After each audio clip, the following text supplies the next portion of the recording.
बिस्मिल्लाहिर्रहमानिर्रहीम। अच्छा, अब हम स्टार्ट करते हैं गैस्ट्रोएंटरोलॉजी। इसमें हम लोगों ने देखना है कि 1 मिनट। अच्छा, इसमें हम लोग ना नीचे से शुरू करते हैं, हम लोग मेनली एमसीक्यूज़ करेंगे। सबसे पहले आ गया कि गैस्ट्रिन।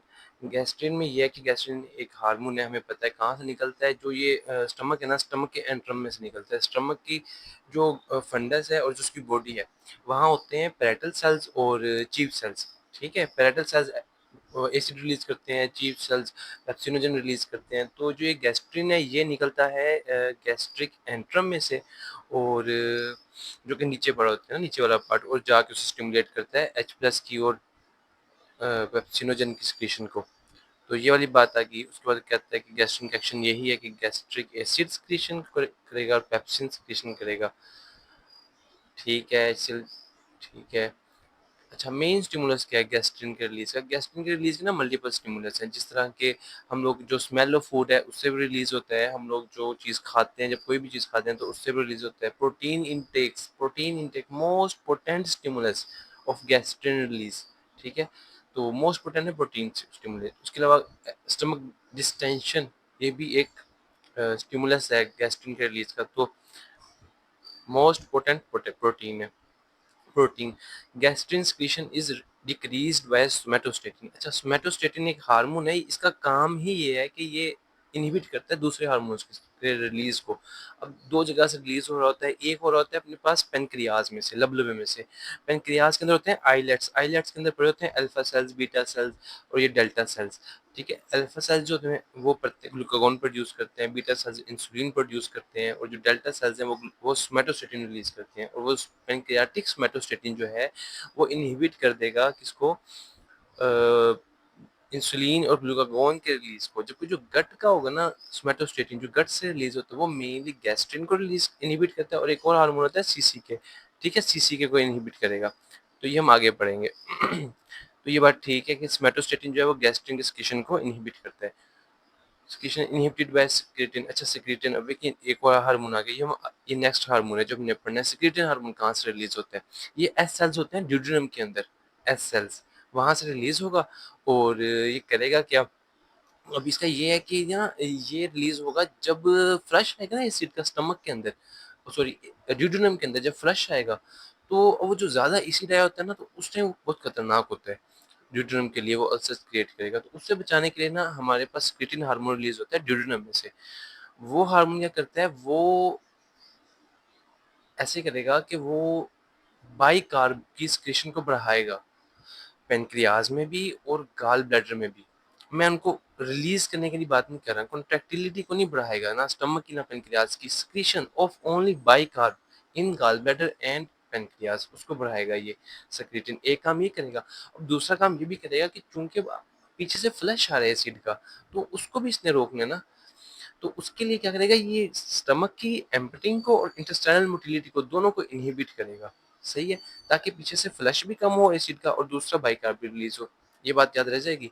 तो जो गैस्ट्रिन है ना, गैस्ट्रिन क्या करता है? वो मोटिलिटी को बढ़ाता है, स्टमक की एम्पटिंग को भी ज्यादा करता है और इंटेस्टाइन की मोटिलिटी को भी ज्यादा करता है। तो सक्रीटिन इससे बिल्कुल ऑपोजिट है। गैस्ट्रिन एसिड प्रोड्यूस करवा रहा है, सक्रीटिन बेस प्रोड्यूस करवा रहा है।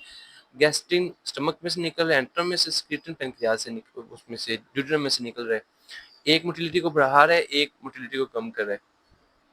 Gastrin secretion not stimulated by alcohol. Alcohol से तो नहीं है कभी भी इसकी सिक्रीशन होती, किसी किस्म की बेवरेजेस से नहीं होती। फिर आता है अपने पास कि gastrin secretion is increased by stomach distension. मैंने आपको पहले बताया पीएच का कम होना।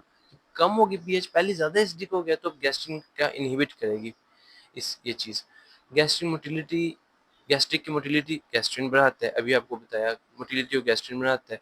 गैस्ट्रिक एम्पटिंग को गैस्ट्रिन बढ़ाता है। गैस्ट्रिक मोटिलिटी को गैस्ट्रिन बढ़ाता है।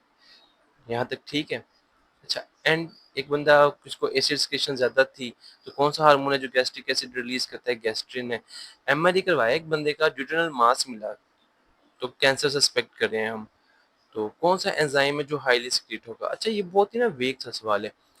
तो क्योंकि उसने कुछ ऐसा मैंने नहीं बताया, लेकिन ये है कि जो ड्यूडेनल मास है ना, उनमें यहाँ मुराद गैस्ट्रिनोमा है, ठीक है? गैस्ट्रिनोमा एक ऐसा ट्यूमर है जो कि ड्यूडेनम में भी पाया जाता है, पैनक्रियाज में भी आता है और ये गैस्ट्रिन प्रोड्यूस करता है, इसकी वजह से फिर बाद में अल्सर्स होते हैं। तो इसने बस एब्डोमिनल पेन का में भी ये कोई एपिगैस कोई पेप्टिक अल्सर बन गया है उसकी वजह से, और दूसरा उसको मांस भी मिल गया है। तो ये बहुत वेग सा है, मे बी पेपर के स्टेम में अच्छा हो। फिर हमारे पास चलते हैं कि कौन सा हार्मोन है जो गैस्ट्रिक में ये सारी चीज़ें करता है, ये सब चीज़ें करता है। ये पाइलोरिस को रिलैक्स करेगा ताकि एम्पनिंग ज़्यादा हो स्टमक की ना, और दूसरा लोअर इसोफेजियल स्फिंक्टर को इंक्रीज करता है टोन। अच्छा ये बात समझने वाली है, जब भी गैस्ट्रिन आता है ना तो एसिड प्रोडक्शन ज़्यादा होगी। अब ये एसिड ना इसोफेगस में जाके ना गर्ड के सिम्टम्स काज कर सकता है, तो उससे बचाने के लिए ना गैस्ट्रिन का ही एक और इफेक्ट है, वो लोअर इसोफेजियल स्फिंक्टर की टोन को बढ़ा देगा ताकि एसिड सारा जो बन रहा है वो नीचे ही जाए। यहाँ यही बात लिखी हुई है। सेक्रेटिन आ गया, सेक्रेटिन का एक्शन क्या है, पैंक्रियाटिक सेक्रेशंस पे बाइकार्ब बढ़ाता है, बता दिया आपको। गैस्ट्रिक सेक्रेशन को इनहिबिट करेगा, ना सिर्फ ये गैस्ट्रिक मोटिलिटी इनहिबिट करेगा, गैस्ट्रिक एसिड सेक्रेशन को भी कम करेगा।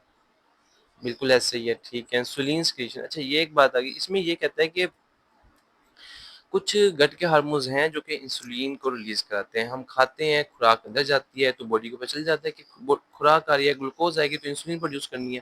तो जो मेजर हार्मोन्स है ना जो इस प्रोसेस में आते हैं, वो एक है GLP-1, जिसके लिए हम लोग वो भी पढ़ते हैं, ड्रग्स भी पढ़ते हैं डायबिटीज में ना, और एक आती है GIP। ठीक है, तो वो मेजर हार्मोन्स है जिनका ये रोल है। स्क्लेटिन का भी कुछ रोल है लेकिन मिनिमल सा, वो दोनों ऑप्शन में नहीं थे तो आंसर बेस्ट यही बनता है हमारे पास। Stimulus for secretin secretion, peptic acids in the duodenum, बहुत अच्छा स्टिमुलस नहीं है लेकिन इनका आना भी इनके एक तरह से एसिड्स हैं। मैं तो यूं याद किया कि एसिड्स हैं तो एसिड आने से तो सेक्रेटिन रिलीज होता है, तो इसका ऑप्शन में अगर पीएच कम होना नहीं था तब ये बात सही है। ठीक है, मोस्ट जो मेजर स्टिमुलस यही है कि HCl का आना, एसिड का आना कर। अच्छा एक कौन सा जो बाइकार्ब सॉल्यूशन को बहुत ज्यादा करता है स्टिमुलेट, तो सेक्रेटिन है। वीआईपी हार्मोन, ये है भी वीआईपी, जिस तरह वीआईपी बन जाता है तो आप रास्ते खोल देते हो उसके लिए, आप उसके लिए रेड कार्पेटिंग करते हो। तो जो वीआईपी है ना ये करता है, ये स्लाइवरी प्रोडक्शन को बढ़ाएगा, ठीक है, ताकि एक तरह से समझ लो रेड कार्पेटिंग हो जाए, स्लिपरिंग हो जाए। और दूसरी तमाम तरह के स्मूथ मसल्स को रिलैक्स कर देगा, तमाम स्फिंक्टर्स को रिलैक्स कर देगा, लोअर इसोफेजियल स्फिंक्टर को ये रिलैक्स करेगा, गाल ब्लैडर को ये रिलैक्स करेगा, गट अपना मैदे को ये रिलैक्स करेगा। ठीक है, तो यही बातें हैं सारी। तो आपने देख लिया कि ठीक है वीआईपी है, ये कॉन्ट्रैक्शन को डिक्रीज करेगा, बिल्कुल ऐसा ही है। और ये रिलैक्स करता है मसल्स को, बिल्कुल ऐसा ही है। और ये आ गया सारा। और सलाइवेशन को इंक्रीज करता है, वीआईपी करता है सलाइवेशन को इंक्रीज करता है। अच्छा एक और सब्सटेंस होता है सब्सटेंस पी, ठीक है, ये भी ऐसा ये भी है ना, एमसीक्यू आया हुआ है कि ये सलाइवरी सेक्रेशंस में इन्वॉल्व होता है, उसको बढ़ाता है। उस ऑप्शन में उनमें वीआईपी नहीं था।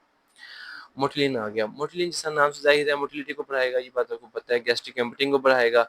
इस इनके ऑप्शन में गैस्ट्रिन नहीं होगा तो ये परेशान वाली बात नहीं है, आपको ऑप्शन में मिलेगा ही एक इनमें से ना। अब गैस्ट्रिन भी बढ़ा रहा है, मोटिलिन भी बढ़ा रहा है, तो एक ही मिलेगा आपको।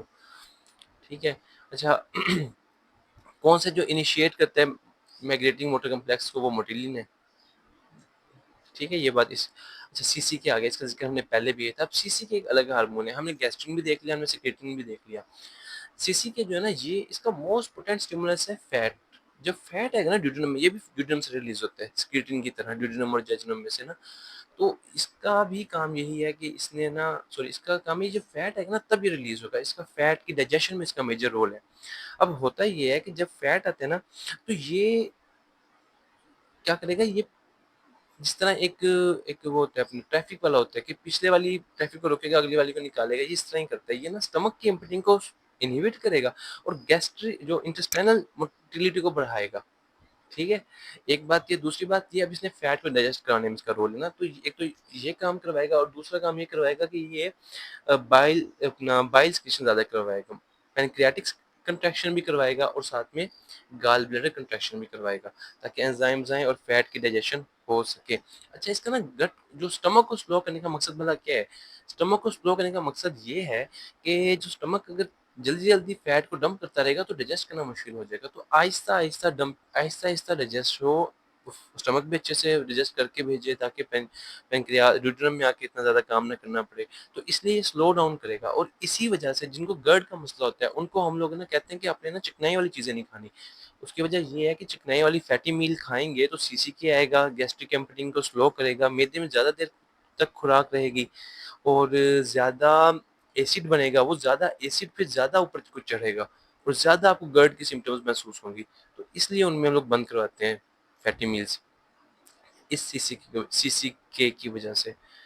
ठीक है, ये इंटेस्टाइनल मोटिलिटी को बढ़ाएगा, फैटी मील के बाद सीसीके सबसे ज़्यादा रिलीज़ होता है, गैस्ट्रिक एम्पटिंग को कम करेगा।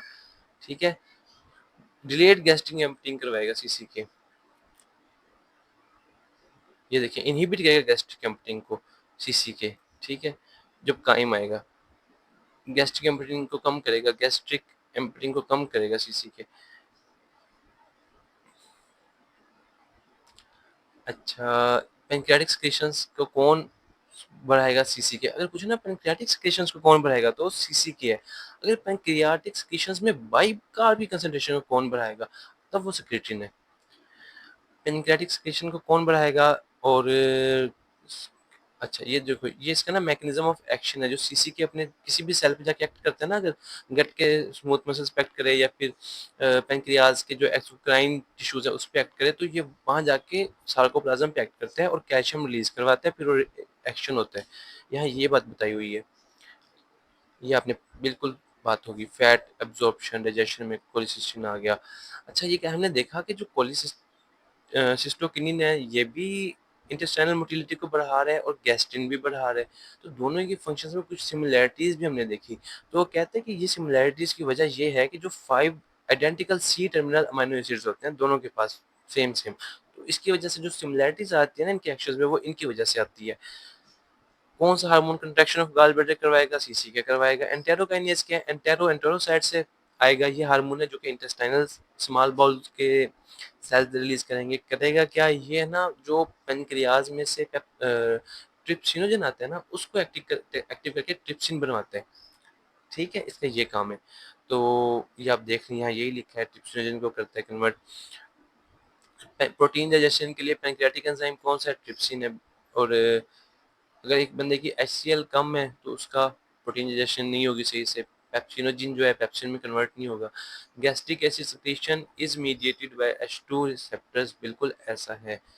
ये भी हम डिस्कस कर लेते हैं। अच्छा, अगला पॉइंट देख लें, इसको जरा समझ लें। देखिए, हमारे पास होते हैं पैरेटल सेल्स। कहाँ होते हैं? मैंने आपको बताया था कि फंडस में, स्टमक की और उसकी बॉडी में होंगे, एंट्रम में नहीं। एंट्रम में क्या होंगे? जी सेल्स, जो कि गैस्ट्रिन रिलीज करेंगे।